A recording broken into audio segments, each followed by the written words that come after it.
দিদিমণি, দাতা সালাউদ্দিন সন্ত্রাসী, গুন্ডা, বদমাশ কিছুই না, কিছুই না। তাহলে কি সে?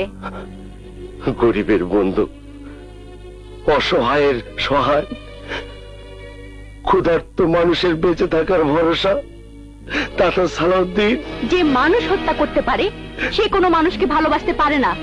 যে একটি মেয়েকে তুলে আনতে পারে তার মনে কারোর জন্য দয়া মায়া থাকতে পারে না। পারে, পারে দিদিমণি, পারে। দাতার কথা শুনলে দুনিয়ার কেউ তাকে ভালো না বেসে থাকতে পারে না। তাহলে কেন সে আজ সন্ত্রাসী হয়েছে?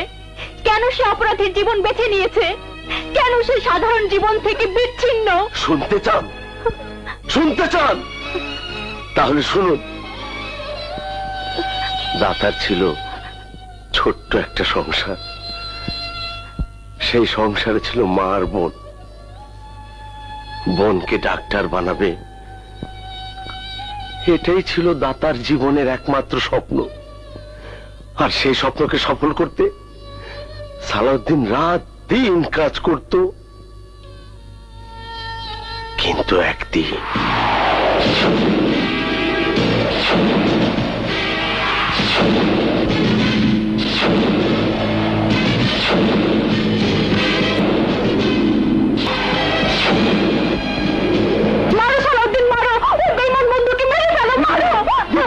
দিদিমণি, আপনি ভাবে চিৎকার করছেন কেন? ও, আই এম সরি। তোমার মুখে সালাউদ্দিনের জীবন কাহিনী শুনে আমারও মনে হলো ওইসব বেঈমানদের মেরে ফেলা উচিত। তাই সালাউদ্দিন বিদ্রোহী নাম নিয়ে ওই শয়তানদের খুঁজে বেড়াচ্ছে। ওসি মির্জাকেও খতম করেছে। এখন বাকি আছে কমিশনার সাহেব আলী। কমিশনার কোথায়? সে এখান থেকে পালিয়ে গেছে। যেখানে পালিয়ে যাক, আমার হাত থেকে কোনোদিনই ওই কমিশনার সাহেব আলী বাঁচতে পারবে না। এই রূপনগরের মাটিতে যখনই তার দেখা পাবো, সেই মুহূর্তে হবে তার জীবনের শেষ সময়।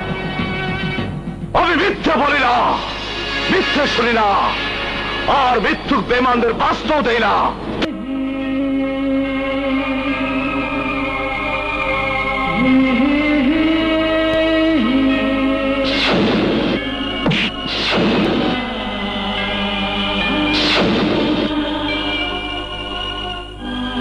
কি ভেবেছিলাম আর কি শুনলাম। সালাউদ্দিনকে যতই ভাবছি ততই অবাক হচ্ছি।